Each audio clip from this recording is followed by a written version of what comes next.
사랑하는 구독자 여러분 반갑습니다. 시원한 8월 한 달 되시길 바라며 구독과 좋아요 버튼도 꾹 눌러주세요. 그럼 사연 시작합니다. 안녕하세요. 서울에서 한정식집을 운영하고 있는 내일 모레 60을 바라보고 있는 여성입니다. 원래는 전주에서 식당을 운영했지만 남편이 서울로 발령받는 바람에 서울로 이사 오면서 식당도 새로 오픈했답니다. 서울에 온 지도 벌써 30년이 다 돼가는데요. 그동안 참 많은 일들이 있었습니다. 곧 딸아이가 결혼을 앞두고 있는 시점에 그동안 엄마로서 잘 살아왔나 생각이 들더라고요. 평소 잘 챙겨보던 사연 채널에 제가 지금까지 살아왔던 인생 이야기를 좀 들려드리려고 이렇게 글을 쓰게 되었습니다. 식당을 운영하다 보면 정말 다양한 사람들을 만나게 되는데요. 아마 여러분께 들려드릴 제 이야기 속에 등장하는 사람들은 제 인생에서 가장 특별하기도 하고 절대 잊히려야 잊힐 수 없는 그런 사람들이랍니다. 나이 들어 주책이라고 하실 수 있겠지만 큰 마음 먹고 제 이야기를 들려드리는 것이니만큼 많은 공감 부탁드려요. 저는 고등학교 시절에 제 과외 선생님을 무척이나 좋아했습니다. 어린 시절에 하라는 공부는 하지 않고 오로지 과외 선생님만 바라보았죠. 그 과외 선생님이 바로 제 남편입니다. 저보다 7살 많았던 남편에게 첫눈에 반해 무작정 시집간다며 울고 불고 떼쓰며 따라다니던 게 엊그제 같은데요. 그렇게 3년 넘게 쫓아다니다가 고등학교를 졸업하자마자 사법고시 준비생이었던 남편과 결혼했어요. 시어머니가 전주에서 한정식집을 운영하셨는데 저보고 나중에 물려받으라며 일을 배우라고 하시더라고요. 옛날 시부모님들 하면 가부장적인 분위기에 혹독한 시집살이를 시키기로 유명하잖아요. 하지만 제 시어머니는 남들과 조금 다른 마인드를 가지신 분이었어요. 결혼한 지 얼마 되지 않아 친정엄마가 돌아가셨고 친정엄마의 빈자리를 시어머니가 대신해 주셨습니다. 옛날인데도 불구하고 고부 갈등은 찾아볼 수 없었고 정말 엄마와 딸처럼 지냈거든요. 희원아, 안사돈 돌아가시고 나서 마음이 예전 같지 않지? 어머니, 솔직히 많이 힘들어요. 맨날 엄마 보고 싶고 저 어떻게 해야 될지 잘 모르겠어요. 울고 싶으면 마음껏 울어.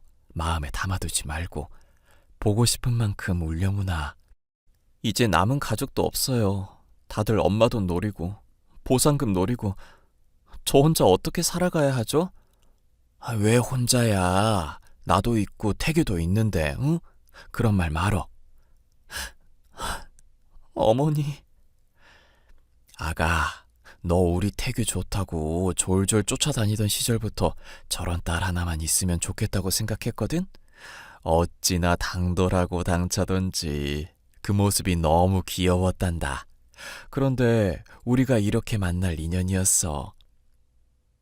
어머니, 그걸 기억하고 계셨어요? 그렇다 마다 어떻게 그 모습을 잊겠니? 이제 내가 친정엄마다 생각하고 마음 편히 대하거라. 어머니, 정말 그래도 돼요? 그렇고 말고. 나도 너처럼 살가운 며느리 얻어서, 아니, 딸 생긴 것 같아서 기분이 좋다. 말이라도 감사해요. 어머니 없었으면 어쩔 뻔했을까요? 제가 평생 잘 모시고 살게요. 그래, 앞으로 잘 살아보자. 태규가 속썩이거든 언제든지 나한테 오려무나. 내가 잔뜩 혼내줄 테니까. 네, 어머니만 믿을게요. 그렇게 얼마의 시간이 흘렀고 남편도 사법고시에 합격해 검사 생활을 시작했습니다. 그런데 저에게 한 가지 안타까운 시련이 찾아왔어요. 자녀 계획을 세우고 열심히 부부 생활에 임했지만 결혼 생활 7년 차에 접어들었는데도 좋은 소식이 들려오지 않았습니다. 많이 기다린 만큼 기대도 컸는데 매번 안타까운 결과에 실망도 많이 하게 되었죠. 그 당시 시험관 시술이나 인공수정이란 게 흔한 것도 아니어서 자연 임신으로는 상당한 제약이 따랐습니다. 결국 한동안 고생하다가 대학병원에서 정밀검사를 받기로 했어요. 검사 결과는 정말 충격적이었습니다. 제가 선천적으로 자궁이 약해 자연 임신이 어려울 수 있다는 소식을 듣고 말았거든요. 여자로 태어나서 사랑하는 사람을 만나 가정을 이루고 토끼 같은 자식들 낳아 평범하게 사는 게 꿈이었는데 그런 제 꿈이 한순간에 좌절되고 말았던 겁니다. 친척들은 곧 이혼당할 거라며 아이도 못 낳는 여자가 결혼 생활을 유지할 수 있겠냐며 손가락질까지 했고 그 당시 저는 모진 시선과 온갖 구설수에 오르내리며 마음고생을 심하게 할 수밖에 없었어요. 저는 큰 슬픔에 빠졌고 그런 저를 위로해줬던 건 바로 남편과 시어머니였습니다. 어머니, 저 어떡해요? 저 아이 못 가질 수도 있대요. 정말 죄송해요, 어머니. 그게 왜 네 탓이냐. 괜찮으니 그런 말 말아라. 대라도 이어야 하는데 그러지 못해서 너무 죄송해요. 그게 무슨 말이야. 꼭 배 아파 낳은 자식만 자식이 되는 건 아니야.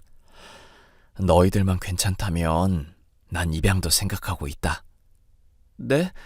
입양이요? 그래, 입양이 나쁜 건 아니잖니.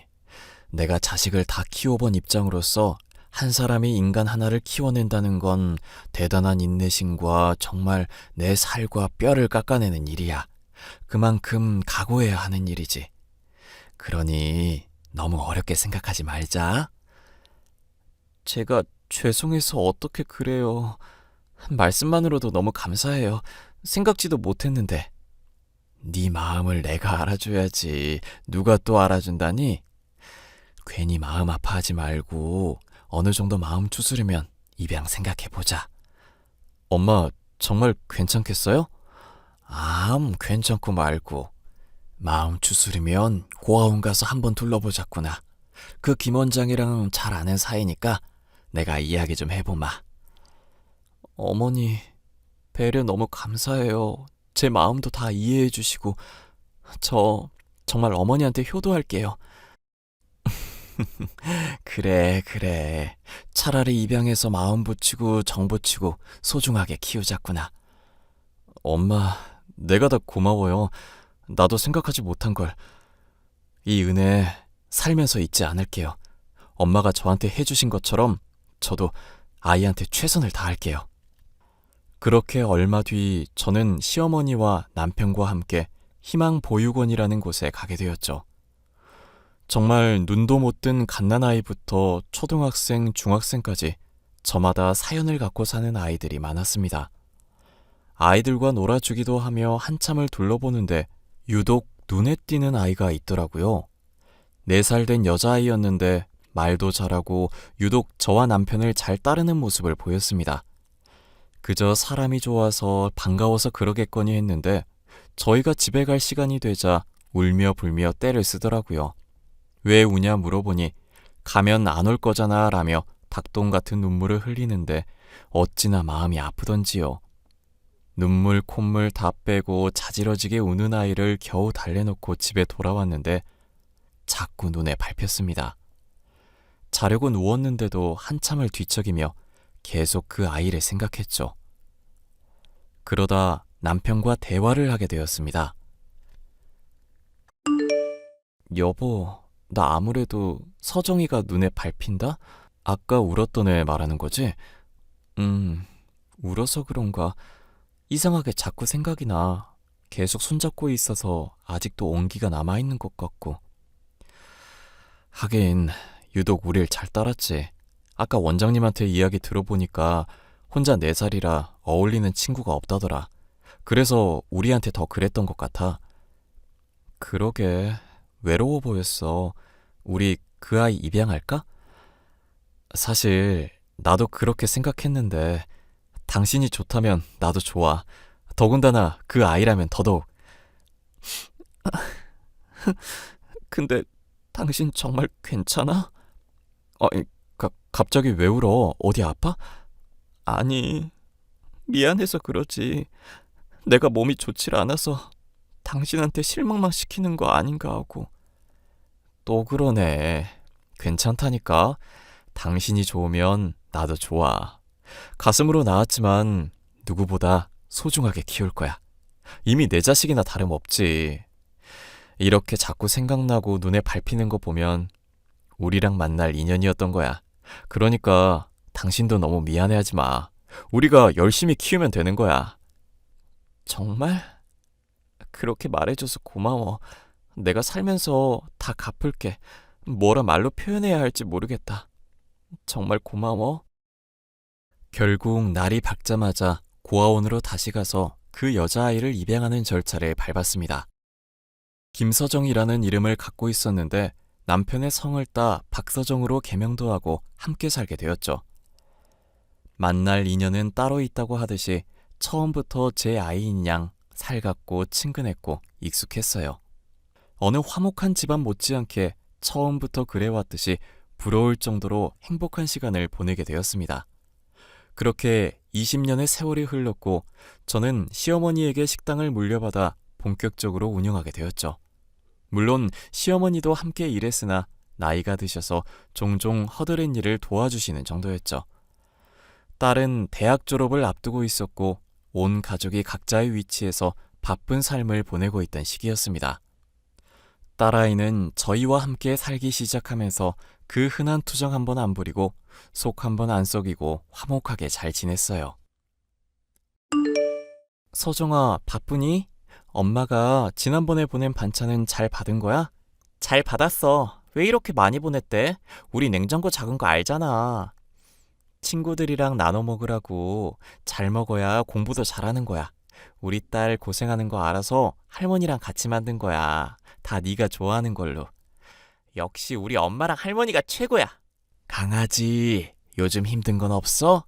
할머니, 저 워낙 튼튼하고 깡다고 있는 거 알잖아요. 그래, 그건 알지. 그래도 힘든 게 있으면 바로바로 말해. 그래야 속 안 썩지. 사실 할머니, 나 사법시험 준비하고 있어요. 내년에 3학년 되면 졸업 준비도 미리 해야 하니까 공부 같이 해버리게요. 어? 너 너무 힘들지 않겠니? 논문도 써야 하고 졸업 준비하는 것도 힘든데 사법고시 하면 너 정말 잠도 못 잘 텐데. 아이고, 그렇게 힘든 거 아서라 아서. 예, 서정아, 안 하면 안 되겠니? 그러게 말이다. 너무 무리하는 거 아닌가 싶다. 할머니도 걱정하시고. 사법고시가 만만한 시험은 아니다. 아무리 날고 기어도 떨어지는 게 사법고시야. 너 단단히 각오해야 한다.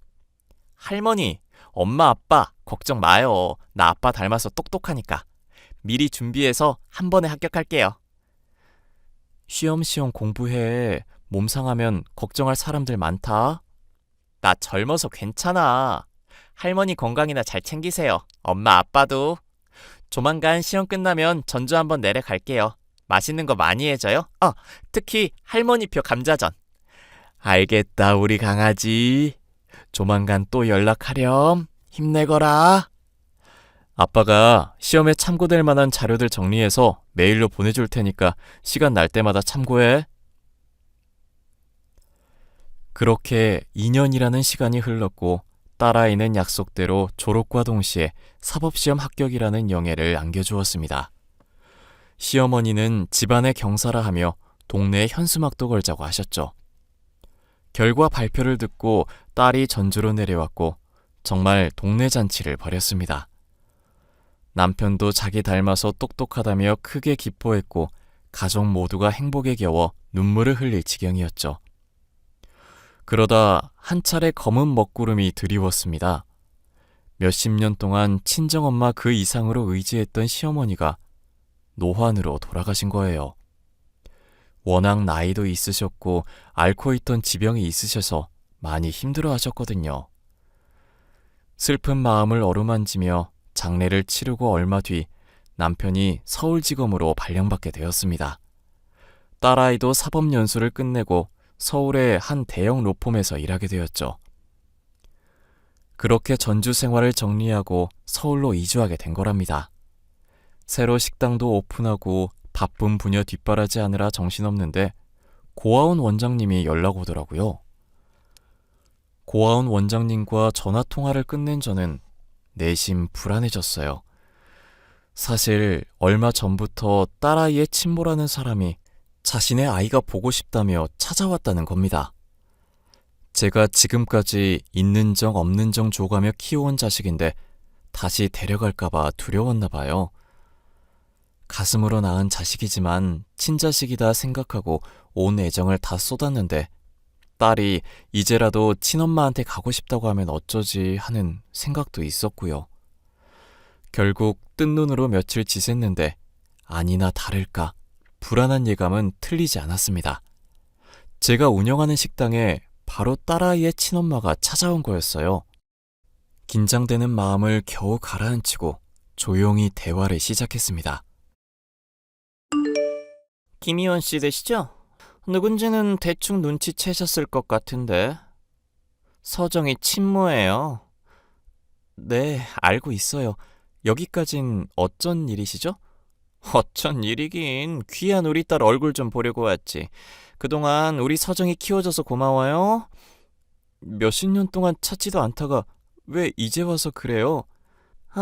시끄럽게 굴지 말고 서정이 번호나 불러요. 나머지는 내가 알아서 할 테니까.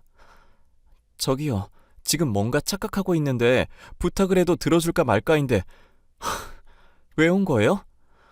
아니, 우리 딸이 잘 나가는 변호사라며. 그래도 공부는 시켜줬나 봐? 그럼요. 하고 싶은 공부 마음껏 해주는 게 부모된 도리 아닌가요?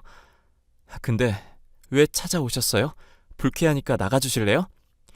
자식이 변호사인데 내가 가만히 있으면 섭섭하죠. 근데 변호사면 돈도 많이 번다면서요? 아무리 많이 벌어도 당신한테 줄 돈은 없어.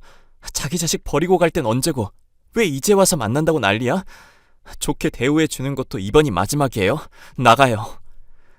미안해서 어쩌나. 나는 나갈 생각이 없는데. 딸도 잘 살고 있고 친엄마가 이렇게 버젓이 있는데 내가 뭐가 무서워서 피해?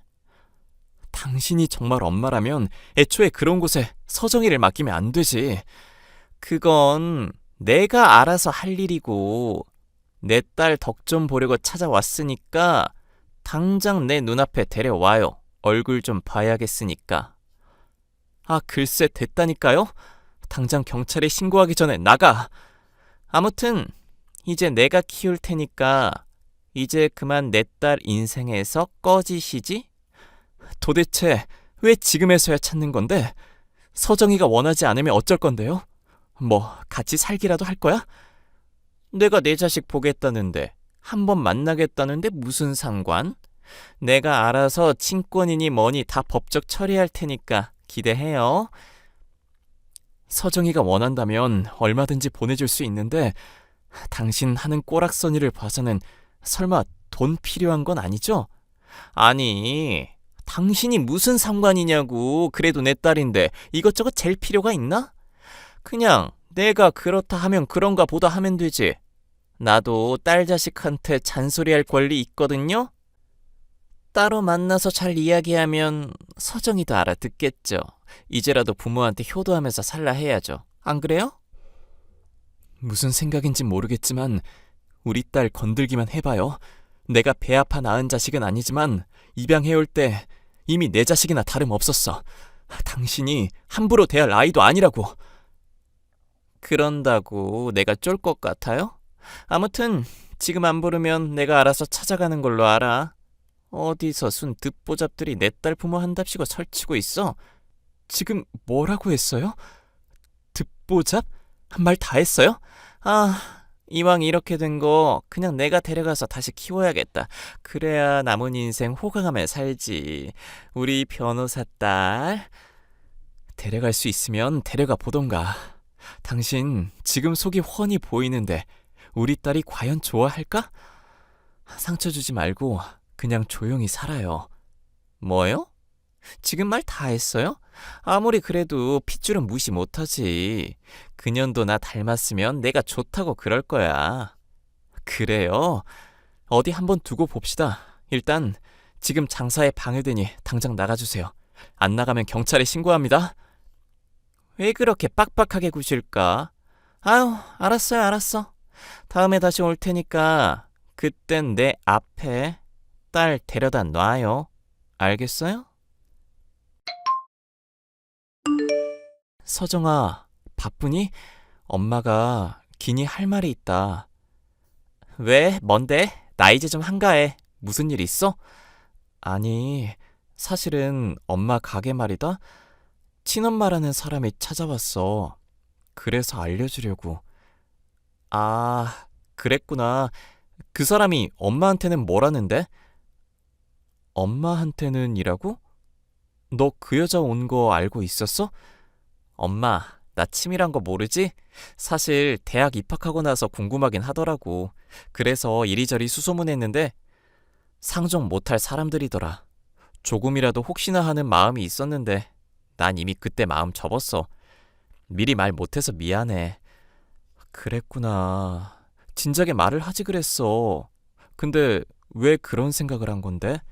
나 고아원에 버린 것도 자기 고생하니까 걸림돌이라서 그런 거야. 그때도 도박하고 술집에서 술 마시고 부모로서는 영 아니더라고.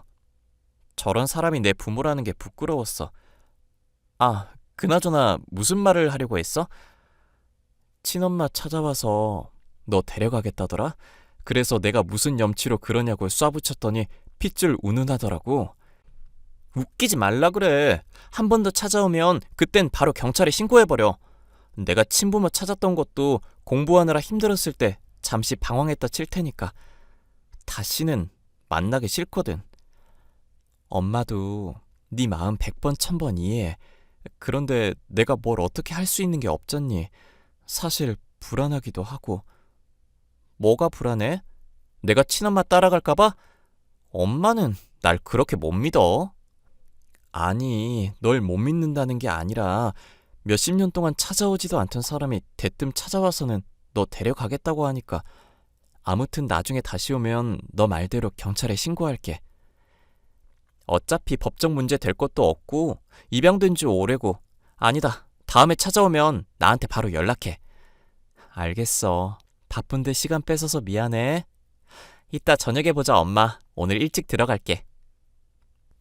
생각보다 딸아이의 태도는 단호했고 걱정했던 마음을 조금이나마 내려놓게 되었습니다. 그렇게 평범한 일상을 보내고 있는데 왠지 모를 적막감이 흐르더라고요.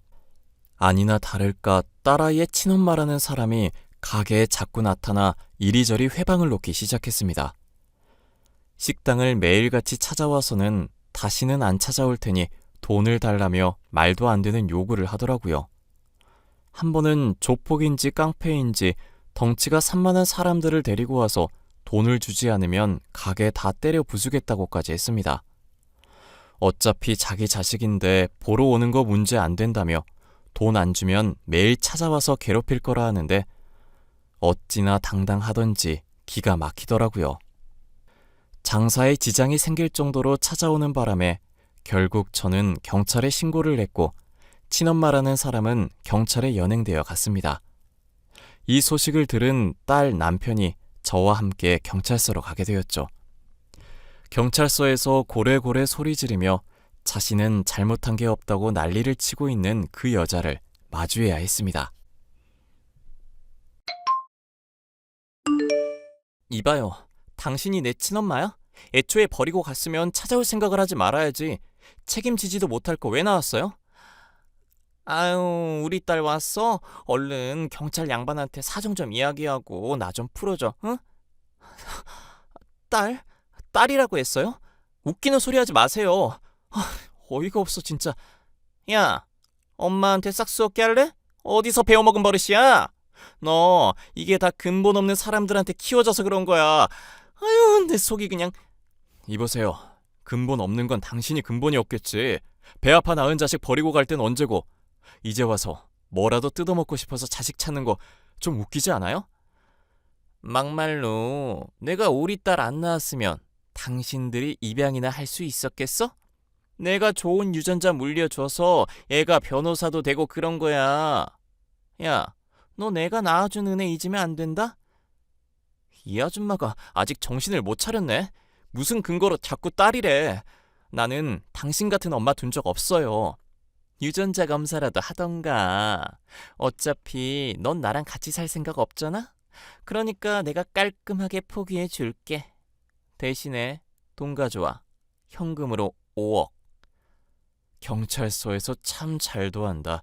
지금 자식 팔아 장사합니까? 무슨 친엄마라는 사람이 있다이야? 적당히 눈치 챙기세요. 이보세요. 여기 경찰서야. 뭐? 당신이 뭔데 이래라 저래라야? 나? 서울지검 박태규 검사다. 당신 알아보니까 지명수배 내리기 직전이던데. 워낙 사고를 많이 치고 다니기도 했고. 이대로 콩밥 한 번 먹을까? 증거 있어? 함부로 남의 뒤 캐고 다니는 거 그거 불법인 거 몰라? 검사라고 했지? 더 잘 알겠네. 당신 내가 고소해버릴 거야. 하던가. 당신 사기 전과도 있고 유명하던데 해볼 수 있으면 해보라고. 이 증거들을 보고도 그런 소리 할 수나 있나 한번 보지.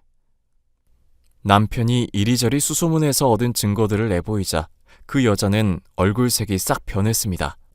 그랬더니 무릎까지 꿇으며 다시는 안 나타나겠다고 통사정을 해대더라고요. 가게에 찾아와 협박했던 증거까지 더해 경찰에 제출했고 사기죄, 공갈 협박 등으로 재판에 넘겨졌습니다. 유치장에 갇히면서까지 울며 불며 매달리는데 꼴이 말이 아니더라고요. 결국 그 여자는 징역 5년을 구형받아 구치소에 수감되었습니다. 딸아이는 그 여자를 상대로 접근 금지, 통신 제한을 걸어버렸고요. 아니나 다를까 구치소에 수감되고 난 뒤에 무슨 할 말이 그렇게 많은지 하루가 멀다 하고 접견 신청을 하더랍니다. 딸아이가 찾아가서 단단히 일러두고 왔다고 해요. 그랬더니 신기하게 그 뒤로는 아무런 연락도 없습니다. 모든 일이 끝나고 딸아이와 맥주 한잔하며 이야기를 나눴어요. 그동안 많이 놀랐지? 아니야 엄마, 나보다 엄마가 더 놀랬지. 언젠가 한 번은 만날 거라 생각했어. 근데 그게 이런 식일 줄은 몰랐지. 엄마가 미안해. 모든 게 다 엄마 탓인 것 같아. 이게 왜 엄마 탓이야. 만났어도 인연이 아니니까 끝을 본 거고. 이미 고아원에 날 버린 순간부터 끝난 인연이야. 자기가 배 아파 낳은 자식을 자기 손으로 버렸는데 나중에 찾아온다 한들 그게 진심이겠어? 네가 그렇다면 그런 거겠지. 그래도 친부모를 진작에 찾아줬어야 했는데. 이렇게 돼서 미안해. 아빠도 미안해하고 있고. 아니, 그럴 필요가 없다고. 내 엄마 아빠가 여기 있는데 뭐하러 그래. 이미 큰 사랑 받으면서 살았고 이제는 내가 엄마 아빠 호강시켜줄 거야. 정말? 우리 딸 기특하네. 그리고 날 낳아준 건 고맙지만 나한테 일말의 애정도 없는 사람한테 엄마, 생모라고 부르기도 싫어. 가족은 오로지 엄마, 아빠, 할머니뿐이야. 내가 너한테 배운다. 엄마한테 와줘서 고마워. 너는 처음 봤을 때도 그렇고 지금도 그렇고 영원히 내 딸이야. 앞으로 더 행복하게 지내자. 알겠지? 알겠어 엄마. 내가 많이 사랑해. 그렇게 어느덧 2년이라는 시간이 흘렀고 딸아이는 남편 밑에 있던 검사와 인연이 다 곧 결혼을 앞두고 있습니다. 결혼 준비한다고 정신없는 와중에도 절 챙기는 딸아이를 보고 있으면 매일매일 행복해서 눈물이 날 지경이랍니다. 배 아파 낳은 자식은 아니지만 이미 제 친자식이나 다름없는 딸아이가 앞으로도 더 행복했으면 좋겠어요. 제가 죽는 날까지 딸아이의 행복을 위해 기도하면서 저 또한 열심히 살 겁니다. 그런 저의 모습 기대해 주세요. 제 사연은 여기까지입니다. 사연을 들으시면서 어떤 생각이 드셨나요? 자식과 부모지간은 천륜지간이라고 합니다. 하늘이 이어준 인연이라는 뜻인데 배 아파 낳은 자식만이 내 자식이 아닌 걸 인생을 살아오면서 알게 되었어요. 고아원에서 딸을 만나지 않았더라면 아마도 지금의 행복은 누릴 수 없었겠죠? 제 사연이 공감되셨다면 응원의 댓글 부탁드리고 날이 많이 더운데 건강 잘 챙기세요.